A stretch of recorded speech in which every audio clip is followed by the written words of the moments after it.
I think in an innocent, well-meaning way, I think we often chase the wrong emotion. The emotion that a lot of us are trying to chase in life is happiness. But happiness is always a fleeting emotion. Most people are rarely happy for more than a few fleeting moments at a time. And I think it's similar to humor. If I told you the funniest joke in the world, you might laugh for 20 seconds. You do not laugh for 20 years. Like humor is a fleeting emotion, and that's what happiness is as well. But if you are daydreaming about having the bigger house, the nicer car, paying off your student debt, whatever it might be, if when you're daydreaming about that and it feels good, what feels good is you imagine yourself with those things and being content with them. So I think the emotion that you actually want to chase is not happiness, it's contentment. And that's what feels good. Welcome to the Evolving with Gratitude podcast. I'm your host, Lainey Rao. I'm an author and speaker, and I'm here to help you optimize happiness, relationships, and performance. What if the way we think about money is the very thing getting in the way of spending it well? Morgan Housel is the New York Times bestselling author of The Psychology of Money, The Art of Spending Money, and Same as Ever. His books have sold over 11 million copies and been translated into more than 60 languages. Where his earlier work examined how we think and feel about wealth, his latest turns to the spending side of the equation. Not how much we spend, but why, and whether those choices are actually making our lives better. Enjoy Morgan Housel. Morgan, welcome. Thanks so much for having me. Now I have to tell you a little story before we get into your latest book, The Art of Spending Money, which I'm very excited about. When my son was 11, he asked us to get him a copy of The Psychology of Money. I would love to say this is like some magical influence I had over him, but he just kind of came to us and we're like, this is great. I actually have it right here. Once he listens to this, he might be mad at me. I'm not going to show you what's in here, but he had the book and he took notes the whole time. So I asked him, because I said, we're going to have a conversation. What did you learn that was the most important thing from Morgan's book? And he said, is it okay if I share these with you? Yeah, it was great. He said, number one, enough is important. Wealth is what you don't see. Become financially unbreakable. And spending money to show off is the fastest way to have less. Yeah, he's putting that together at age 11. That's pretty impressive.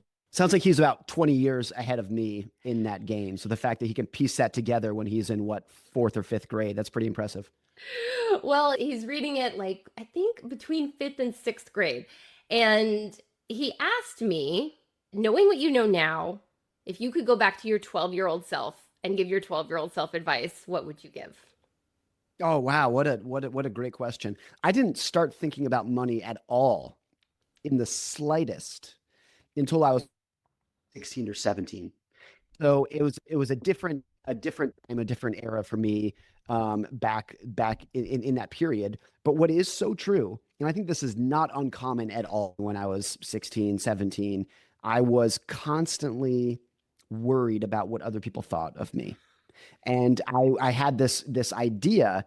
I didn't even know it at the time, but looking back, this was my thought process. If only I had that nice car, then people would pay attention to me. If only I had that watch or those clothes, then people would pay attention to me. And that was kind of my sole driver back then. And when I look back at it now, again, I was not smart enough to tie this together back then, but I will look back at it now. I didn't have anything else to offer the world. I didn't have any intelligence, humor. I didn't know how to be a good boyfriend. I didn't know how to be a good friend. I didn't know how to be a good worker. And so since I had nothing else to offer, I think I automatically went to the last remaining lever, which was, if only I had a BMW, then they'd pay attention to me. They're not going to pay attention to me for all these other things. And so there's part of me, again, I don't regret that. I don't look back and say, I wish I didn't do that. I think that's part of the learning, the growth process. But today, when I look back at that, I say, no, today I want to get my attention from my intelligence, from my ability to love my family, from my ability to be a good dad and a good husband, maybe from humor, from being a good friend. That's where I want to get my attention from. And I want to get it from a very small number of people. I desperately want my son and my daughter to love me. I desperately want the attention of my wife. I could not care less about what a bunch of strangers think of my car. Couldn't care less. And so I guess to answer your son's question, when I look back at this, I think a very important question to ask is, who do I want attention from? And what are those people going to give me attention for?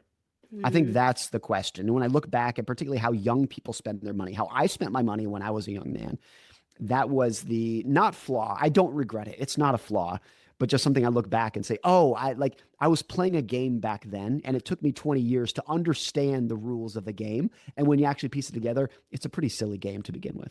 I like how you're framing it like that was where you were at that time. It made sense for that time, and you don't necessarily regret that, but you just have a different perspective now. And one of the things you said where you no longer are trying to impress like this large number of people. And this is a thread that I've seen throughout your work is what is the motivation? Why are you spending money the way you're spending it? Your brand new book, The Art of Spending Money, which is amazing. Talk about why it's art and not science. It's a very good point because I think a lot of bad financial problems in the world happen when you are following advice that is good for somebody else, but not for you. Yeah. And to the extent that we think of money as a science, and in a science, there is one right answer for everybody. What I should do is the exact same of what you should do. Just like 2 + 2 = 4, there's the same answer for me. It doesn't matter where you're from or how old you are. There's one answer for everybody. And when we think of money like that, it can lead to a lot of problems because the truth is you and I are very different. People from different generations are very different family situations, very different own psychological scars that they have in their life are going to influence them and their social aspirations in very different ways. I'm the youngest of three. My brother, sister, and I are all so different, despite growing up in the same household with the same values and the same parents, couldn't have ended up more differently as adults. And so it's an art because you have to figure out what works for you. Art is subjective. It's different from person to person. It's different from generation. It'll change throughout your own life. I'm not the same person I was when I was 20, and I will be a different person at 60 and a different person at 80. Very different values and learning along the way. And so we can't ever just say, here's the formula for how to spend money. Spend your money on this. Don't spend your money on that. It never Right. works like that. It's much closer to an art. And if you thought about it like your taste in food, it would be ridiculous to say the formula for food is Mexican food is good, Italian food is not. People will be like, no, it's all subjective. It's just Right. whatever works for you. And I think spending money is very much like that as well. It's a very individualistic endeavor. There's these very specific scenarios that we're in and these preferences that we have, but there's also some universals as far as what you should consider when it comes to spending money. Is that fair to say? I think it is. I mean, so the idea of utility versus status are very different things. There are some, and I think every dollar that gets spent in the world that you spend, that I spend, is one of those two things. It's either utility or status. It's either, is this a tool to actually feed your soul and live a better life? Or is it a yardstick of status to measure yourself against others by? It's one of those two things. And when we live in a world of relative material abundance and wealth, even among middle and lower class people relative to most of history, then a lot of it, a tremendous amount of it, gravitates towards the status side of the equation. That's always been true in a social media world. It is like dumping gasoline on that fire. And so much of our aspirations and how we spend our money and how we compose ourselves and the performance that we put on social media for other people is a status seeking endeavor. Nothing inherently wrong with that. I do it. Everyone does it because life is a competition. It's a competition for resources. It's a competition for mates and spouses. It's a competition for jobs. It's a competition for attention. And so the idea of you should never try to signal is not the message because it's inevitable and it's not always bad. But I think we overestimate the happiness that we're going to get from status. It is too easy to tell yourself, as I did when I was 19, if only I had this car, then people would love me. If only I had this jewelry, then they would think I'm amazing. And I think we just massively overestimate what we're going to get from that. And the truth is, the kind of attention that I think really feeds people and really drives them is from your spouse, your children, your very close set of friends, maybe your parents. It's rarely more than like a dozen people. And the truth is, what they will admire you for and give you attention for tends not to be the things that we're spending on status items. My 6-year-old daughter does not care how many horsepower our car has. My 10-year-old son does not care how many carats might be in my watch. Like those things don't matter. They care that I listen to them. They care that I play with them and spend quality time with them. And so the attention that I think most people seek Yeah. tends to be disconnected from what we are aspiring to spend our money on in terms of material goods. Yeah, I appreciate you making that distinction of a tool versus a yardstick. That's something really important. And also you mentioned social media, which I think I do think there's good in social media, but I think there's a lot to overcome in the challenges of social media. And one of them being, yeah, that yardstick. And it's like, I think it impacts our expectations and Yeah. what we Oh, think huge. we need to have the good life, right? So, can you talk a little bit about that gap between what we have and what we want, and how do we keep our expectations in check so that we can feel wealthier without necessarily like, oh, if I just made 10% more money, or if I just got that raise, or if I just, if I just, how can we do that? Help Well, us. you're right that before social media, by which I mean like 10 or 15 years ago, like this is not ancient Yeah. history. It used to be that most people, when you compared yourself to others, you were comparing yourself to your neighbors and your coworkers and people in your town. And yes, when you and I were growing up, we had MTV Cribs to see how the other half lived, but we knew that those were not peers. We were like, that's Master P. This is not a peer of mine. Yeah. That's Shaq. And then so it was easy to be like, yes, they live like that, but I'm not supposed to. But social media means that literally an endless, infinite way, that 100 times a day, there are people on Instagram who you think ostensibly should be your peers, who, no matter how well you're doing in life, no matter how happy you are or how well you're doing your job, there are infinite number of people who are happier, prettier, more successful than you are, at least appear that way. And Yeah. appear is the right word because everybody knows that you do not post on social media. You perform on social media. This is all an act. I do it as well. I post cute pictures of my kids on Instagram. I do not post pictures of the tantrums and the meltdowns that, of course, I have. Everyone's doing this. Yeah. And so when you are keenly aware of the internal downsides of your own life, your own stresses, your own anxieties, your own insecurities, but on social media, everybody is just posting the upside performance of it. It's easier than ever to be doing well in life and to feel by comparison that you are doing poorly, better than, like, more than it's ever been. My wife and I talk about this all the time with people who we know very well. Yeah. And then, and we know, like everybody else, the stresses and the downsides that they're going through in life. And then they post their Thanksgiving pictures on social media. And we're like, that ain't real. That's not what's happening right now. Okay. Right. Everybody deals with this. And so I think one other important point here, though, is that in a weird, almost ironic way, I don't want to live in a world where people keep their expectations in check, because the fact that most people wake up every morning saying, this is not enough, other people have more than me and I need to go get it, is the seed of all progress in the world. The fact that most people wake up and they're like, whatever we have, right, it's not enough. We need better technology. We need better medicine. We need more and more and more. That's amazing at the society level. And so keeping your expectations in check at the society level is stagnation. And I want to live in a world in which my kids and my grandkids appear spoiled rotten by the standards of today, where they don't have to deal with things like cancer and infectious disease because it's all been solved. And the reason it's been solved is because millions of people woke up today and tomorrow and saying this isn't enough. So that's great. At the individual level, I think you can recognize the rules of engagement of this game and how this game is not susceptible to keeping you happy. The idea of runaway expectations is the fuel of progress. It's not a fuel that's going to keep you happy. And I think the truth is, whatever motivational evolutionary force this is not designed to make you happy. It's designed to push us forward. And so I think at the individual level, you can recognize sort of what I said earlier, that we overestimate the attention that we're going to get from this signaling game.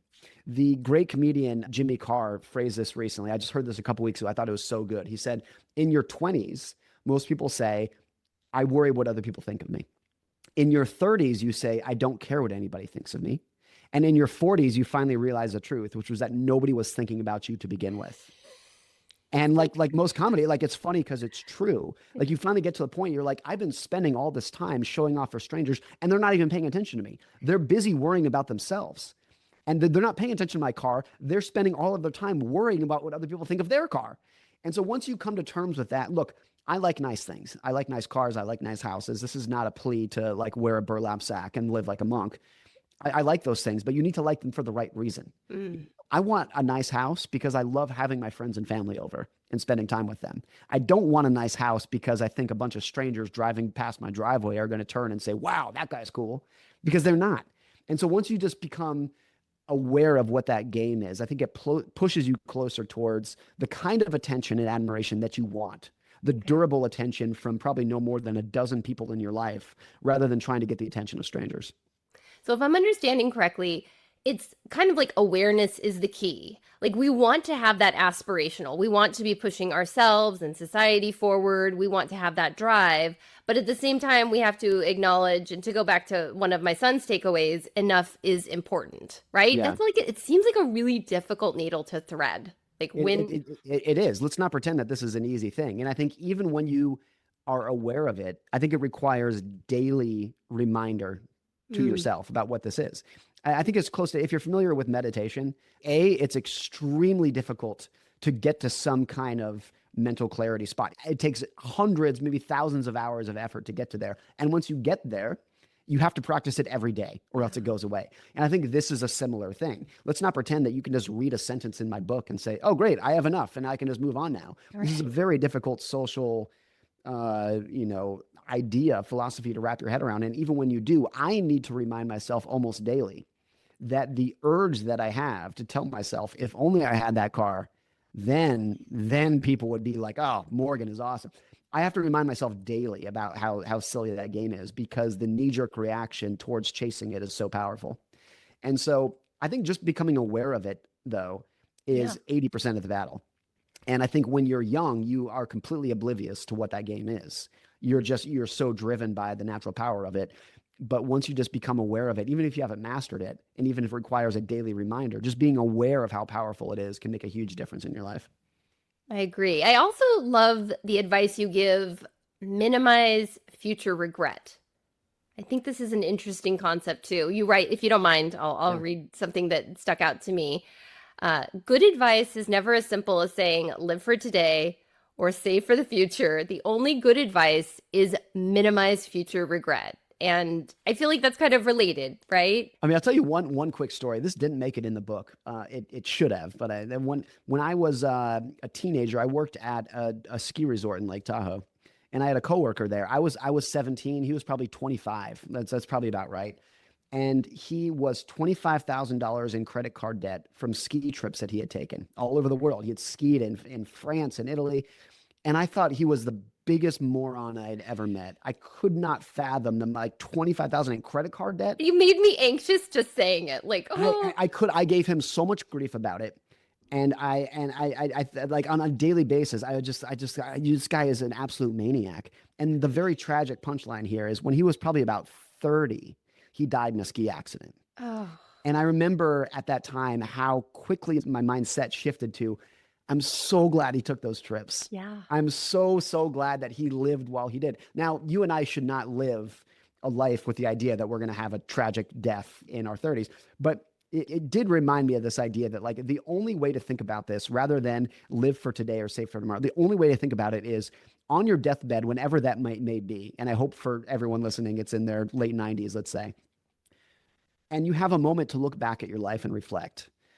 The only strategy that you and I should have today is to have as few regrets on that deathbed as possible.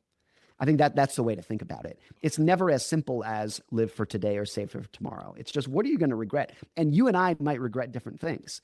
And because we're all very different in this thing. I've been a big saver for my entire life since I earned my first dollar at that ski resort when I was 17. And if I were contemplating the end of my life tomorrow, this is getting very grim and tragic, but let's just use that mental exercise. If I were on my deathbed tomorrow looking back, I would not have any regret whatsoever at the trips I didn't take and the cars I didn't buy because I was a saver, because I would take so much pleasure knowing that my wife and kids were going to be okay because I had saved this money. So there'd be zero regret there. But let's say I'm 97 years old and looking back at my life with kids who are hopefully very established and on their own at that point, then I might have regret looking back and saying, I should have given this money away while I was alive. I should have taken the kids and the grandkids on these trips while I could have. Then I might regret. So your sense of regret is going to change throughout the course of your own life as well.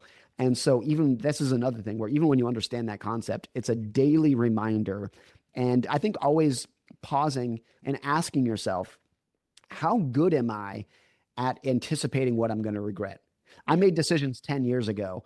Uh, did I know that I was going to regret doing that thing, whatever it might be, small regret, big regret, whatever it might be? Do I have any ability to forecast my sense of regret? Yeah. And I think for a lot of people, for me, it's kind of like a little bit. And I think I'm getting better at it. I think most people get better at it as they age, but it's not an easy thing. No. Most people, when they are in the middle of making a bad decision, what does it feel like? It feels great because they think they're making a good decision at the time. And so most people don't have a very good ability to forecast themselves 10 years in the future and say, what am I going to regret? Jerry Seinfeld has a great quote where he's like, self-control is empathy with your future self.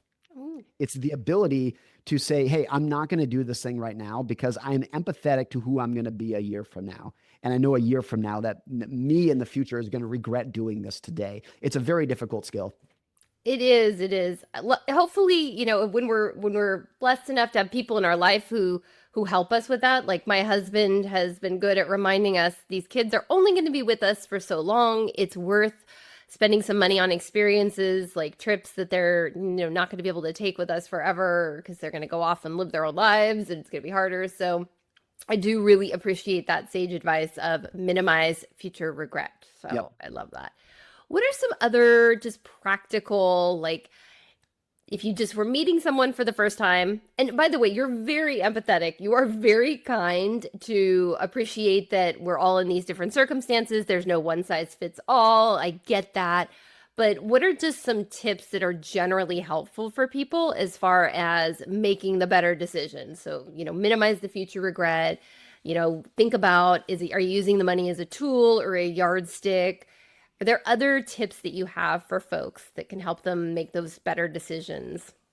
I think one is that, and I think in an innocent, well-meaning way, I think we often chase the wrong emotion. The emotion that a lot of us are trying to chase in life is happiness, but happiness is always a fleeting emotion. Most people are rarely happy for more than a few fleeting moments at a time. And I think it's similar to humor. If I told you the funniest joke in the world, you might laugh for 20 seconds. You do not laugh for 20 years. Like humor is a fleeting emotion, and that's what happiness is as well. But I think when most people, if you are daydreaming about having the bigger house, the nicer car, paying off your student debt, whatever it might be, when you're daydreaming about that and it feels good, what feels good is you imagine yourself with those things and being content with them. So I think the emotion that you actually want to chase is not happiness, it's contentment. And that's what feels good. And so when you imagine yourself, I had this experience. This was such a painful thing to admit to myself. But so I took my family to Maui 2 years ago. This is not that long ago, 2 years ago. And we got there the first day. We had a balcony overlooking the water, and it's awesome. And I had this thought. It was almost like a subconscious thought, but I had this thought of like, wouldn't it be cool if we could come back here next year? And it was like, are you like, how stupid are you? You're here right now, and all you can think about is coming back next year. Like you cannot enjoy. And so, but I think here's what it was. In the moment, for whatever reason, I was not content. But I imagined myself next year being content with that view. And that felt really good. Yeah. And so that's why dreaming about coming back felt better than it was to actually be there. And it was this weird, but I think that happens quite a bit, that when you're daydreaming, what you imagine is you imagine yourself being content in the future, and that feels great. Being content is great. And so I think that's what I want to get to in life. I want to be content with what I have. Yes, I want nice things, but I want to be content with those things. But more common is you tell yourself, you daydream about the bigger house. And then let's say you get the bigger house. And the day you move in, you look across the street and you're like, oh, the neighbor's house is a little bit better than this, isn't it? Like you're never content with what you have. And so I think that little trick of you don't necessarily want to chase happiness. You want to chase contentment, and being okay with what you have is pretty important. Yeah. And another thing that you shared in the book is money using us versus us using money. Are there some specific signs that money is influencing kind of like something in our identity or decisions that are unhealthy? Is there something we should be on the lookout for there? I think it's very common that you're not using money as a tool. It is a tool that is using you. It is controlling your identity. It is controlling who you can be friends with. It might control who you can marry and where you can live and how you can dress. Even if those things are not actually who you are, it's like playing you like a puppet. And that's actually very common. It's most common in upper income people. who are fortunate enough, and we don't have a lot of empathy for these people, but we don't have a lot of sympathy for these people. But if they are fortunate enough to have, tens of millions of dollars, you might think that would be great, and that can be great. But a lot of those people are kind of culturally and socially forced or influenced, let's say, to live a life and to be a person who they're not. Yeah. And I think this is not for everybody, but there's probably some portion, I'm making this up, but let's say it's 20% of rich people do not want to live rich. They're actually like in their personality, they want to be a simple Norman Rockwell, tiny little house with 2 kids and a white picket fence. That's who they want to be. That's what's actually going to make them the most happy and the most content. But because they find themselves having a lot of money, they're like, well, I should have a huge house. I should take fancy vacations. I should have a fleet of cars because that's what society tells me I should do. And like, again, this is probably 20% of them, 80% of them, like that is the right thing to do. But I think there is a not insignificant subset of people where money just completely hijacks their personality and it becomes who they are. And I think for even lower income people, this happens too, where if you wake up every morning and you just kind of feel empty a little bit, it is so easy to tell yourself, if only I had more money, that hole would be filled and I'd feel better. I think part of the reason we do it is because money is so easy to quantify and count. And I've used this example of like, if I said, I want to be a 10% better dad, very good goal. I would love to be a 10% better dad. But how do I measure that? How do I measure the progress of my dad's score? How do I compare my parent's score to your parent's score? You can't do it. So even though it's a great goal, we tend to ignore it. But if I said, I want to raise my net worth by 10%, then that I can track very easily. I can compare my net worth to your net worth.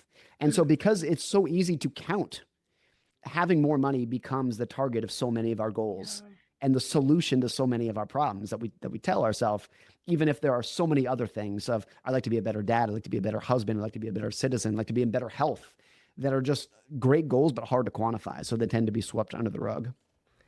Just that idea of contentment and the thought that like the richest people in the world are some of the people who struggle the most to be content. That is just so profound and just really jarring. And I so appreciate you saying how it's so much easier to quantify money than other things that are even more important in our life, arguably more important in our life. Yeah. So. I would love it if there was a good, honest apples to apples dad score. Because look, for for 25 years now, I have tracked, and I would even say chased, net worth as a score in life. And you can track it down to the penny. How much did it go up this year? How much is it, what percentage is it going up by? But for something that is so much more important, like my ability to be a dad, there's no score. I have vague feelings about how well I'm doing, but you can't track it. And so I think that's one of the problems with money is that it's so easy to quantify that it becomes a solution for everything. Yeah. I'm going to ask you a question that I think you might like because I've heard you say this, but maybe you liked it better when you were asking other people. What is an idea for you that has changed over the last 10 years when it comes to money? Because you've obviously psychology of money, your books are huge. We're super excited about the art of spending money being out now. Like, what has maybe changed in your thinking that I want people to know this? I heard this idea from Keanu Reeves. He said this a couple of years ago. And I think Keanu Reeves is one of those, like, yes, A-list celebrities, but he's actually incredibly smart. He's one of those people that's like, it's easy to make a caricature out of him, but he's actually a brilliant guy. Matt Damon is also one of those people. But I heard this from Keanu Reeves. He said, I'm at the age now where I don't argue with anybody. And he said, even if you say 2 + 2 = 5, good for you. I'm happy for you. And I think I have gained that philosophy for money. And 15 years ago, I got into more financial debates with people or even arguments with people where I would say effectively, I'm doing it right and you're doing it wrong. And you doing it that way is just because you're uninformed or unintelligent. And I think I'm much more to the Keanu side now of like, look, if it's working for you, great, happy for you. Let's just move on. The idea that there is not one right answer for any of this, for how you make your money, for how you save your money, for how you invest your money, there is no one right answer. And I have a lot of quirks that you might disagree with and that I can't explain rationally. Like how I spend my money and save my money. There's things that I do where I'm like, yeah, it doesn't make any sense. It's probably the wrong thing to do, but it makes me happy. So like, who cares? And I think, and I'm sure you have that. And we all have those to some extent. And I think I've just become much more comfortable with that. I'm much less cynical about other people's bad behavior because I know that when they are making what I think are bad decisions, it makes sense to them in that moment. And more power to you. I'm not sure if you said this on the podcast or in the book, but I've heard you talk about the lottery. Can you talk a little bit about that? Because that was kind of fascinating to me. I heard this statistic many years ago that the vast majority of lottery tickets in America are purchased by the poorest Americans. And I think it's literally 90% of like scratcher tickets are purchased by the bottom 10% of income earners. These are literally people that are struggling to feed their children and feed themselves, and they're spending the most money on scratcher tickets. Now, as a knee-jerk reaction, it'd be very easy for you and I and people listening to say, you morons, what, like you absolute imbeciles for doing this. I can't believe you can't feed your kids and you're buying scratcher tickets. What in the world are you doing? And that might be the right answer. Like maybe we could end there. But I think if you squint a little bit and try to put yourself in their shoes, it is not uncommon for people in that situation, minimum wage workers, to feel like they are trapped in that situation, that there is no ladder out of there, particularly if they are not young people, but they are older, parents, to feel like this is just where they're stuck in life. And in that situation, buying a lottery ticket might be the only thing in life that gives them a little bit of hope of escaping that trap that they're in. Yeah. And then maybe that hope is worth $2 to them. And it's easy for you and I who might say like, who have a stronger belief of if I work really hard, I can move up and earn more money and more value. But if you don't have that hope, and you are, and then maybe the lottery ticket gives it to you. And I think I really put pieces together when I had a friend of mine who grew up in abject poverty, grew up homeless for a lot of his childhood, is now a very successful financial advisor. But he told me, he said he remembers being a child and his refrigerator was empty and his mom had $3 in the bank. And he said that $3 is not going to fill the refrigerator, but it will buy 3 lottery tickets that will give you the chance of filling the refrigerator. And that was worth it. And even I could still push back on that and say it's still a bad decision. But when you frame it like that, I'm like, I get it. I kind of get it. All right. I think there's also analogies here with health where a lot of lower income people are obese and not healthy, but they still smoke. Yeah. And you could see even in a similar way, you could say, look, if you feel like you're stuck in a low wage dead end job and your family situation is a mess and broken, even though it's the wrong decision, I understand why a cigarette is the only comfort that you get during a day. During that, I think there's a lot of areas in life where you can try to say, that's a terrible decision, but I get why you do it. Yeah. And I think that makes you a little bit less cynical about your own flaws and other people's. I really appreciate that perspective because I definitely, and my parents had still do have such good values with money, and they passed that on to me, and I think I make pretty good choices. I'll tell you, my mom was never so proud as when she saw my credit score. Thought she was going to cry. But I had a different background growing up than other people did. It's not my place to judge the choices that other people make because of the situation that they're in. So I really appreciate it. It's a great perspective. I mean, I think an important question to ask all throughout life is when you see somebody making a different decision than you would or believing something that you don't believe, rather than asking, why do you believe that? I think it's important to ask, what have you experienced that causes you to believe that? And if I experience the same thing, would I believe the same thing? Would I be doing the same thing? Yeah. If I grew up in abject poverty, or if I was in abject poverty, would I be spending half my income on lottery tickets? Yeah. And I think so. Like, I think it just makes you a little bit less cynical about other people's decisions. Yeah. One of my questions that I love to ask people is, would you please share something that you either haven't had a chance to share or you just can't share it enough? Like you would be on the rooftop screaming, I need you all to know this. I think I have always what I've always wanted out of money was independence. I didn't necessarily, even though I like nice things, what I really wanted more than anything and value more than anything today is the ability to wake up every morning and to say, I can do whatever I want today. I can hang out with the people who I want. I can work where I want. I can do the work that I want. I can stop when I want. I can retire when I want. And I think, back to how we started this, everyone has different goals and desires and whatnot, but the desire to be independent is pretty universal. The desire to just live life in your own way, on your own terms, I think is something that everybody from every generation across cultures and societies wants. And so I think if you view money as a tool towards independence, and what I mean by that is I've always been a big saver, but I don't really view it as saving money. I view it as purchasing independence. If I save $100, I view it that I just purchased $100 independence token.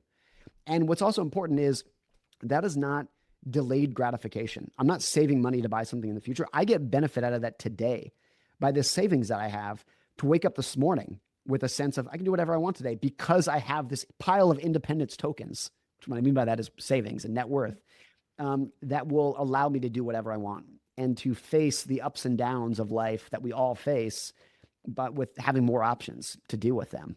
And so I think that's to me, that's always been the ultimate value of money, is as a tool to do what you want, when you want, with whom you want. I think that's a really healthy mindset. And so I think that's one that I identify with, that resonates with me. I think that probably resonates with a lot of people. So I want to make sure that people know how they can connect with your work, Morgan. So The Art of Spending Money, Simple Choices for a Richer Life is already out right now. You're listening to this, go grab it. My son has not had a chance to read The Art of Spending Money yet, but he will, because he's already said, I get it next. And then The Psychology of Money is one that he can't recommend enough. So Right. Morgan, what are the ways that people can stay connected to you and your work? Well, look, those books that you just mentioned, that's where the majority of what I believe has ended up. So if you're interested in this topic, I think those books, The Psychology of Money, The Art of Spending Money, that's where I've kind of chronicled everything I believe about these topics. Amazing. And you have a podcast. I have a podcast. It's very creatively named the Morgan Housel Podcast. I put a lot of effort into that name, obviously, but it's, very short episodes, usually 8 to 12 minutes, where I just kind of chronicle some of these ideas that I've put together and telling a story around them. I actually really like long form, but I also really like, as you said, you have one of the shortest podcasts out there, but I love getting the information so succinctly. It's all really, really helpful. Morgan, thank you so much for this time. I'm so excited for people to stay connected with you. Thanks so much for having me. Thank you all for listening. If you're grateful for this episode, please be sure to subscribe today. And if you're feeling really thankful, please submit a review and share with others so they know the value. One last thing. Please connect on social media using the hashtag #EvolvingWithGratitude to share your gratitude stories.